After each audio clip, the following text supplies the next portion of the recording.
இன்னைக்கு எண்ணெய் காய்ச்சிருச்சு, மிளகாய் போட்டுக்கலாம்.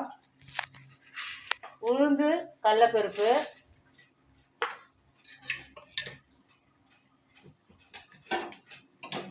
வச்சு, பூண்டு,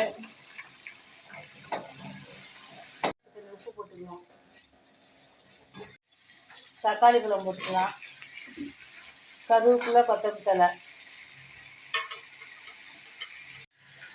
சவுசவு கொட்டிக்கலாம். புளி கொஞ்சம் போட்டுக்கலாம். வணங்கிருச்சு. தேங்காய் வேணுன்னா போட்டுக்கலாம், போடாதே விடலாம். அரைச்சிட்டு தாளிப்பு கொடுத்துடலாம். சட்னி கடுகு, ஜீரகம், கருவேப்பிலை போட்டு தாளிப்பு கொடுத்துடலாம். சவுசவு சட்னி ரெடி. இந்த வீடியோ பிடிச்சிருந்தா லைக் பண்ணுங்கள், ஷேர் பண்ணுங்கள், கமெண்ட் பண்ணுங்கள், சப்ஸ்கிரைப் பண்ணுங்கள். தேங்க்யூ, பாய்.